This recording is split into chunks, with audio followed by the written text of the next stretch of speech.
I've been a gamer for roughly a quarter century, which is funny because when I say that, it sounds quite dramatic and hyperbolic, but it's somehow true. This is what I do, and I want that to frame the conversation that we're about to have. I believe metaphor ReFantazio's protagonist belongs in the pantheon of video game protagonists. Atlus struck an impeccable chord with this character, beautifully managing the balance between self-insert and fully fleshed out individual character. Now, as many of you know at this point, I am the character analysis guy for this game we love and cherish, Metaphor ReFantazio, and so this analysis will be broken into 3 sections for ease of understanding. The protagonist as an individual, his role in the story and key relationships, and his hidden symbolisms. Quick disclaimer before we start, and also spoiler warning, although if you haven't finished the game, don't watch this video. I already know that since the words are so similar and that they are the same person, that there will be countless Freudian slips in this video. I'll be saying both prince and protagonist a lot, but I am always referring to the same person, and there's no reason behind it other than my brain being my brain. That being said, let's head back to Uchronia and discuss.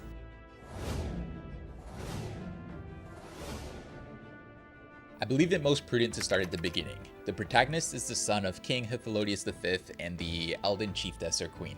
He spent his early childhood in the Sanctum until Sanctifex Forden was able to learn about his existence. Forden could not accept the idea of an eventual Elden King, so he ordered a pogrom to burn the village to the ground.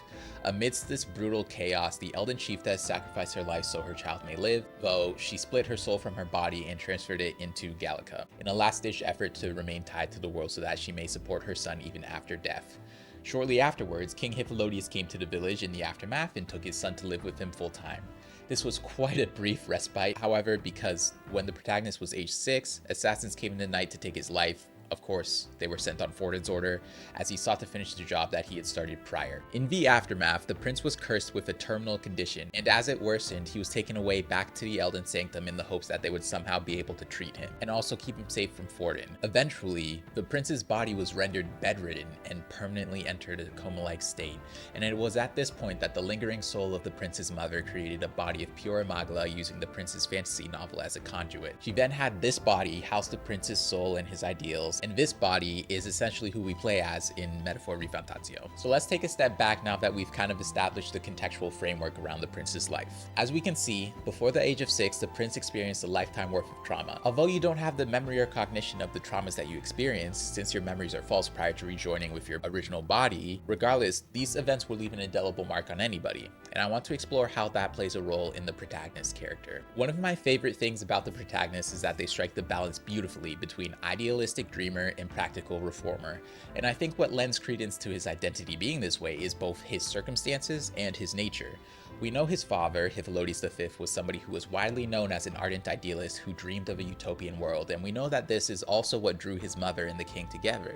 So it's natural that this same idealist energy had the potential to be passed down to the protagonist, and it certainly was. But I think what makes the protagonist so effective in his eventual reform of the world was that he came to know the ugly face of Uchronia during his formative years. You see, as we covered, the protagonist faced all of the world's worst cruelty before the age of 6, and then at that age he was rewarded with a traumatic night and a terminal curse condition, and then he just stewed in that and his circumstances all the way until his body gave way to a coma. So I believe all of this deeply impacted his soul that was naturally that of a peaceful reformer. In other words, I think I would describe the protagonist as a hardened individual. A great supporting point to this is that when the protagonist learns that his mission is to literally murder somebody, there is zero hesitation and he is all about that action. When he needs to rip out his own heart so he can kill a human whose power far exceeds his, he is about that action. When he is ambushed by soldiers shortly afterwards, he is about that action and basically doesn't hesitate to take life. When Rella, the beloved saint, is revealed as a caster, while he doesn't morally condemn her, he basically doesn't have any qualms about her dying. They're bailed out from performing the moral calculus by Rella's life expiring soon and her willingness to go, but I don't see a scenario where the protagonist would have let her live. This is all because he was taught the harsh reality of the world by Forden's repeated injustices very early on. He is starkly aware of the fact that he needs to actively exert his own will over his immediate circumstances without a debilitating remorse or pause. He doesn't ever divert his mindset or mentality into a woe is me state of malaise or self-wallow, because realistically, woe is all he knows. Woe is not a shock, it is just a fact of his life. and since he knows woe so well, he can comfortably coexist with it and work hard to try to eradicate it from the lives of everyone. So we can see here the confluence of the protagonist's circumstances and his nature forming his identity. His circumstances of trauma and cruel horrors mixes with his nature of utopian idealism passed down from his parents. If you're not following, please allow me to examine some of the existing dichotomies within the story to help you understand. So I can't give up. In my ideal world, people can believe in their future. Their birth doesn't matter. Not that I expect it will be easy. I believe in you. Familiar words. When I'm down, when I struggle, you're always there to help me through it. Let's do it. You'll be a hero. Trust me. So I honestly think that we can garner understanding and insight into the prince's character if we think of him, Hippolytus, and Luis as three circles of a connected Venn diagram. The traits and factors that the protagonist has in his circle and doesn't share with the other two are what makes him special and what makes him the right one, so to speak. Let's start with Daddy-O, King Hippolytus V. In his life, Hippolytus had quite literally the most power and privilege of any being in Uchronia. So how did things ever get so bad? Well, his circumstances were completely different to the protagonist. He essentially spent the majority of his life in the safety of his castle, or the Mage Academy, or the Elden Sanctum, in the cradle of power and worshipped by all. He lived within his own interests with no trials or tribulations. This is a key reason why his novel of Utopia is ultimately not feasible and not realistic for Uchronia. His conception of Utopia is rooted in the fact that his positionality never forced him to consider equity. He doesn't truly know the world and was never positioned in a place within a system where he was systematically oppressed. In fact, this supposition is actually supported in-game by Brigitte, as her first reaction when you share the novel with her is that the author was a sheltered man who knew nothing of the world. I think this is a huge component to why he was so broken by the grief of losing his love and his son. Realistically, this was the first injustice that he had ever faced. And it makes sense that in the aftermath, he basically spent the rest of his life in a state of shock. Think about how starkly this dichotomizes with the protagonist's life. While the prince was formed within the harsh reality of the world and its systems, the king lacked the awareness to know the severity of his true face and was slapped over the back of the head by it as an adult. I want to examine one more dichotomy to explicate the protagonist's identity, and that would be none other than Luis. You and Luis are two sides of the same coin. You both share the exact same formative event that sent your lives on an eventual collision course to battle for the throne, that being the Elden Sanctum being raised by Forden and the Sanctus Church. Additionally, you both take great inspiration from the late king's novel depicting Utopia. As a result, in the most simple sense, you and Luis want the same thing: a world free of injustice based on discrimination. The key difference is how much you each are willing to sacrifice to achieve that world. Luis is willing to sacrifice every single person in the world who isn't strong, and you want to save everyone and show everyone a better way. In other words, you are more of a practical, morally centered and equity-focused reformer, and Luis is more of an extremist, insurgent revolutionary. So why do your paths diverge so profoundly in spite of how similar your circumstances were? Well, I believe there's a few key differences that leads you two to being so different. Luis actually lost all of his loved ones in the pogrom of the Elden Sanctum, and so did you. Except you didn't. Your mother's love and determination serves as a vital salve at every pivotal moment in your life. As we know, she is the mysterious voice that sets up the framework for you to have your chance to redeem and reform the world. The same is true of King Hippolytus. His posthumous specter more supports your endeavors and is there for you from the beginning when you begin your journey throughout the world. And Hippolytus also confirms that he set up the tournament for the throne all in a final gambit that somehow, some way, the world would choose his son. So it's lingering love and belief of your parents that serves as a key differentiating factor between yourself and Luis. Additionally, the protagonist is loved and supported by other people as well, such as Grius and Hulkenberg, who fought desperately to ensure he would live, and the people at the Elden Sanctum, such as Gruade and Russell, who sheltered him from the world and gave him safe harbor while trying every spell possible to keep him alive. So I believe it would be fair to say that what leads Luis down his path, and you down yours, comes down to one simple word: privilege. In spite of all of your hardships in life, you were inarguably born into great privilege. You're the Bloody Prince, born to the two most powerful people in the kingdom. Because of this, not even death could split your parents from you, and many people sought to support you and enable you the chance at a fair life.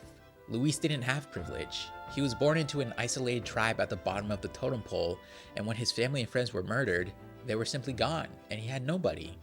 And thus, he isolated himself, but it would be more accurate to say that the world isolated him, and he didn't know how to break out of that isolation.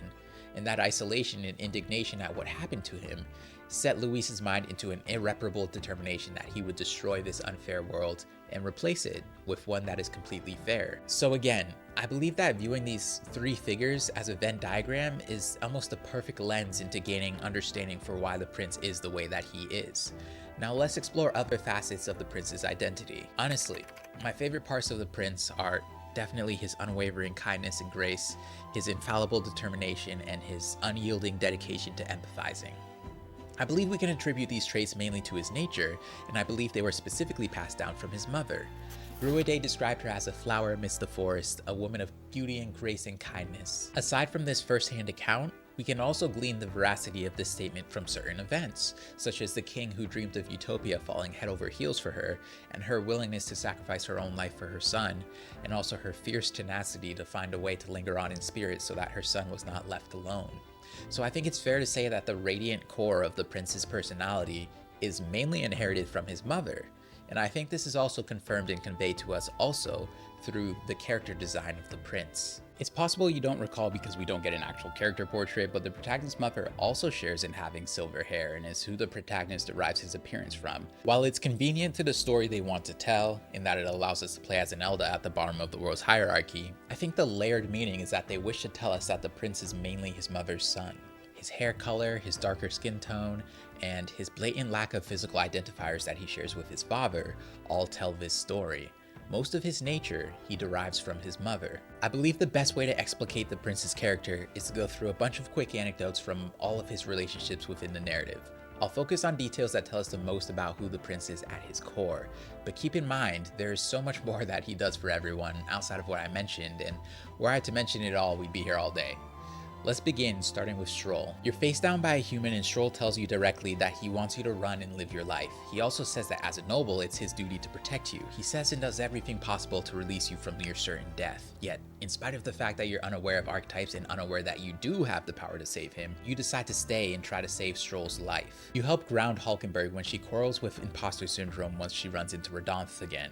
In spite of the fact that she speaks openly and clearly about the reasons that she may be unworthy, or that Radonth may have justification for his hatred of Hulkenberg, you're able to look deeper than that and help her familiarize herself with the core of her character. With Heisme, you decide to undertake a great effort to help him search the world and find a resting place for his son, even though you're literally on an all-consuming mission yourself to save the prince's life. You don't even hesitate to help him, even though he doesn't want to burden you with the responsibility. In a dire moment that literally dictates if you and your party members will live or die, you are the one who emboldens Neris and gives him the confidence he needs to save everybody.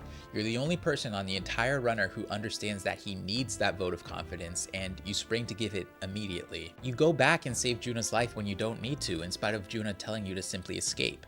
In spite of it being very easy to escape and you not owing Juna anything or even knowing if you can really trust her at that point, you go out of your way to ensure her safety. In general, you display endless patience and grace with Yufa as you help her assimilate to the culture of the mainland. She naturally has innumerable macro and micro misunderstandings, and you never once condemn her for them or give her any grief for it. In spite of Rella literally being the one who cursed you, you tell Hulkenberg to stay her blade and give Rella a chance to speak.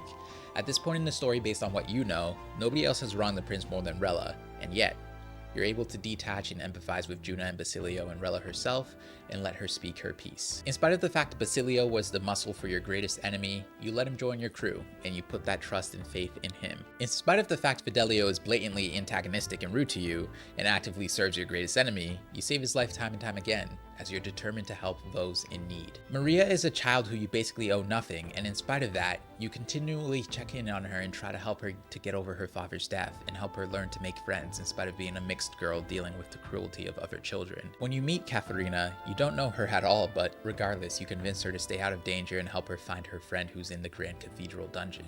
When she promises to repay you in earnest, you tell her that she doesn't need to. In spite of the fact that you just met Alonso, after he loses everything, You go out of your way to check in on him and walk him back from the ledge, and convince him not to take his own life. At his request, you offer Barden counsel and go out of your way to continually check in on him in the village in spite of your work having already been done and dusted there. In one of Brigitte's lowest moments after her dog is abducted, you recognize that words won't be of service given the pain, sadness, and frustration she feels, so you read her a passage from Moore's novel depicting Utopia, in the hope that it will grant her a glimmer of hope. You promise Moore to travel the world together in spite of the fact that you both recognize that you will be king in this hypothetical future and likely short on time. I want to reiterate that the protagonist showcased his traits of graceful kindness, unyielding determination, and unwavering commitment to empathizing many times over throughout the game. I just wanted to give a plethora of examples that came from a wide variety of contexts and situations. I felt it was important to talk about his relationships and his role in the story in one section because I would argue that the protagonist's key role in the story is his ability to form relationships with others. He is an architect of bridges across metaphorical divides of all kinds. He is the emotional core of the story who draws in all of the key characters into playing a role in fixing the country. He is a great uniter. I think what helps him feel authentic in his role as well is that, rather than being the center of a prophecy, he is an actor in a broader struggle between tribes, ideologies, and social structures. Rather than simply battling an evil overlord, the protagonist is navigating cultural divisions, and I believe his character becomes stronger for it. After all, in his fated clash with Luis, what creates separation between the two is the protagonist's journey itself. Like that age-old quote, "It's not the destination, it's the journey." Throughout his journey, the protagonist garnered close bonds in the support of the public, and ultimately, these were some of the separating factors that gave him victory over Luis. Then, I put the same offer to you. Join me, Prince. Born of Elton blood, welcoming anyone regardless of tribe. It is no coincidence that you and I take inspiration from the same book. Don't let him sway you, Your Highness. I know you detest injustice as I do. Come with me. Let me lend you my power, and together we will change the unfair world we seek to destroy.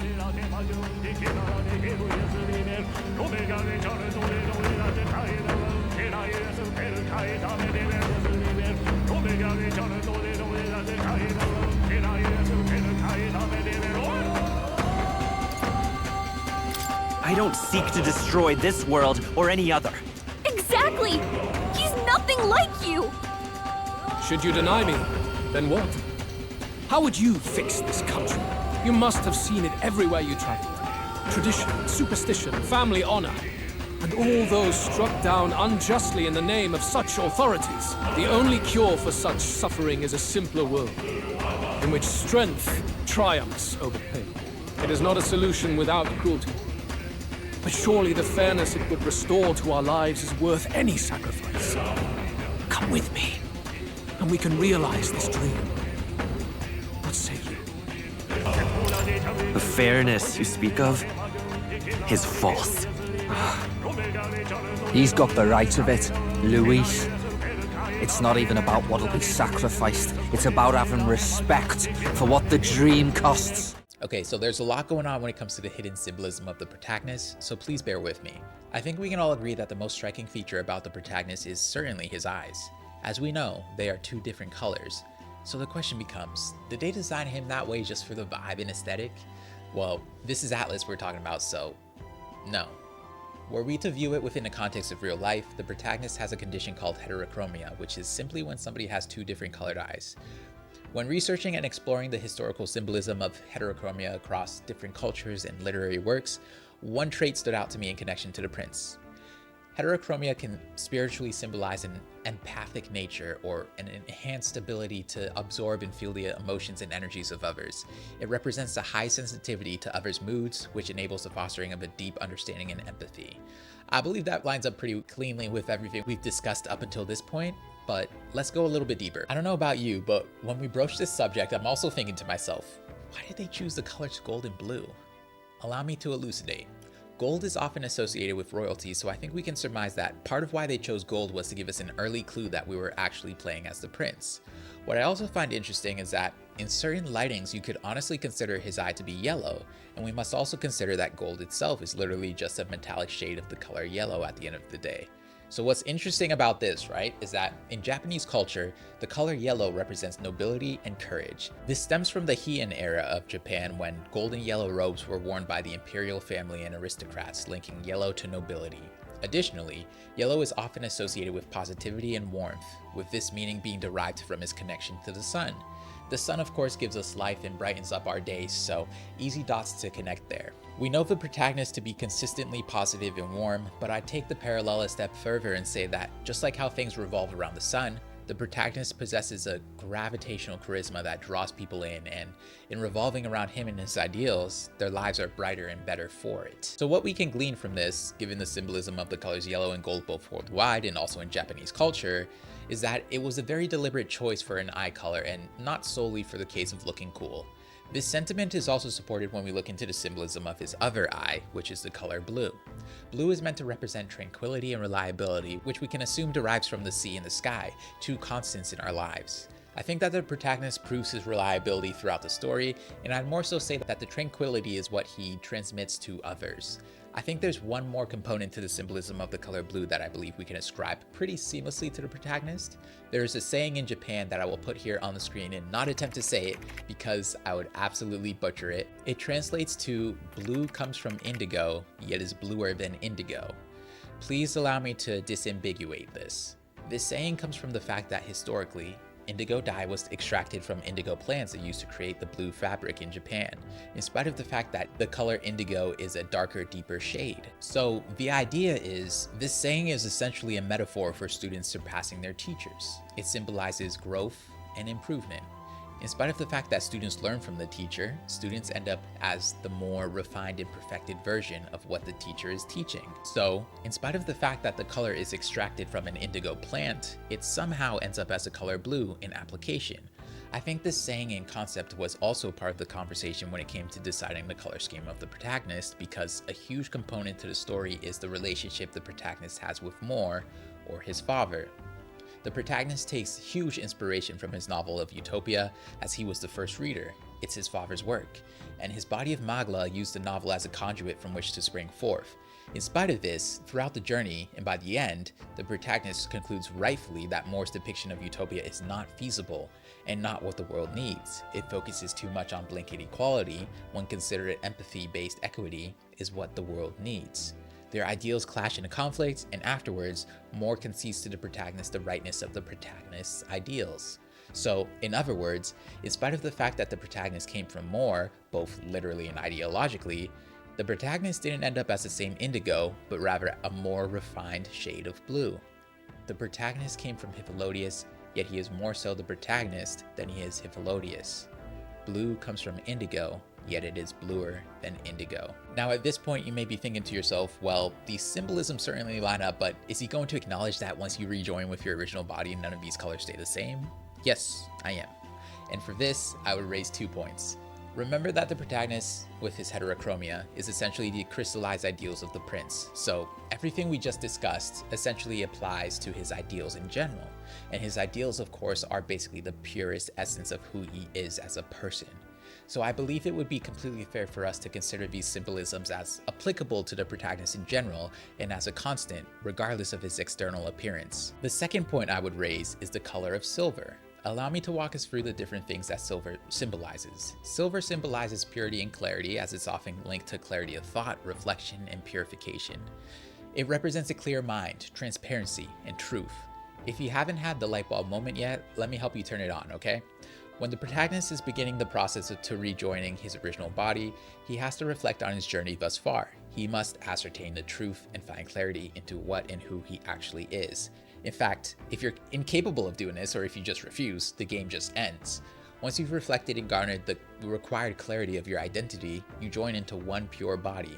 And when the protagonist rejoins with his original body and becomes his authentic physical self, his hair and his eyes become silver. This isn't all there is, because silver is also viewed as a complementary color to gold, and it is linked closely with the moon. Now, the moon connects us to traits such as intuition and subconscious and feminine energy as well.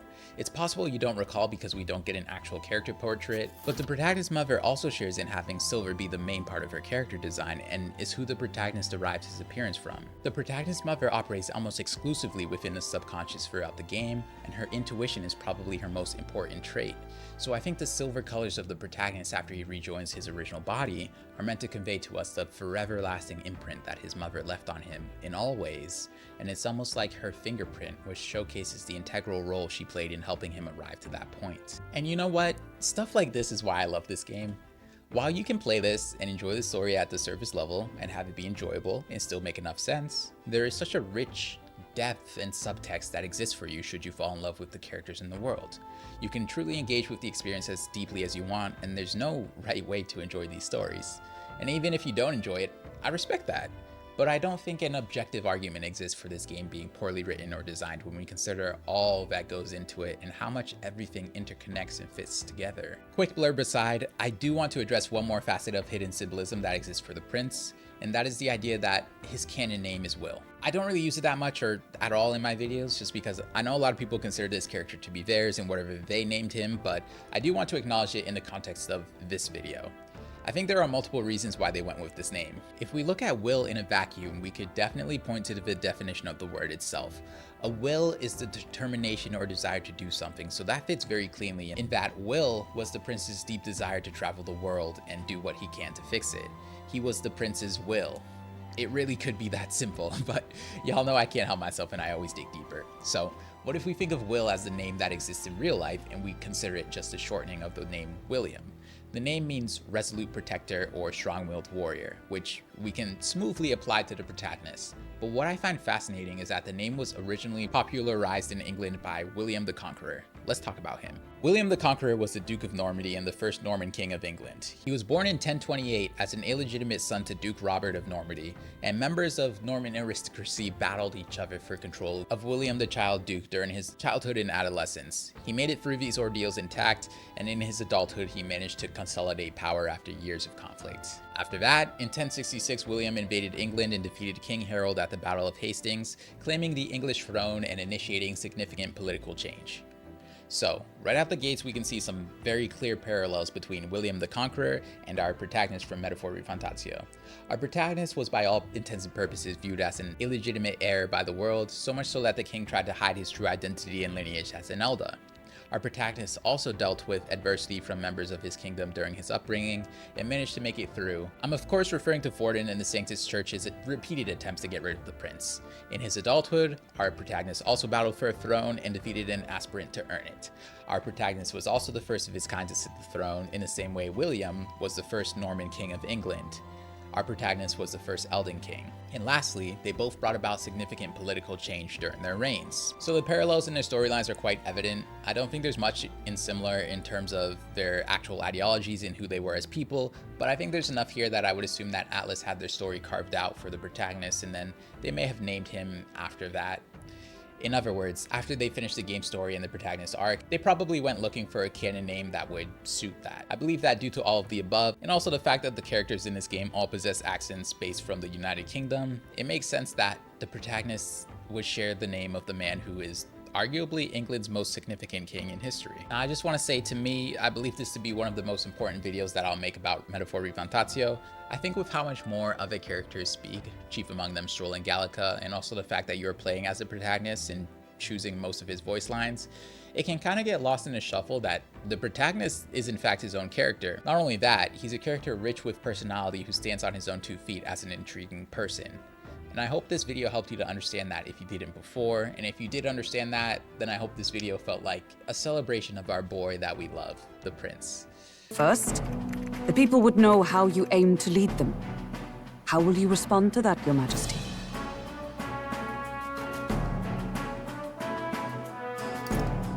I'll confront any challenge for my people. I know I'm inexperienced, but I'll strive to do my utmost, with all of you at my side.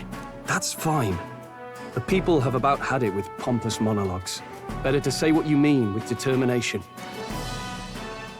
Still, There are a lot of people in the crowd who have never supported you. How are you going to respond to them?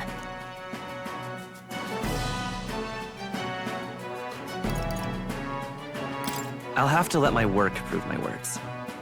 With results, I hope everyone can feel that our future will be brighter. You went from a nobody to the top seat in the nation. No need to puff up and bluster anymore, what? You'll do fine. A ruler must only stand tall. The rest is not done alone. We are with you. Indeed.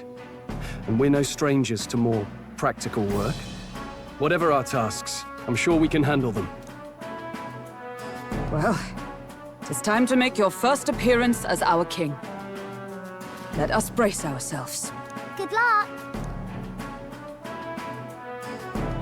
Thanks for always having my back. Well, let's go. To His Majesty, the new king!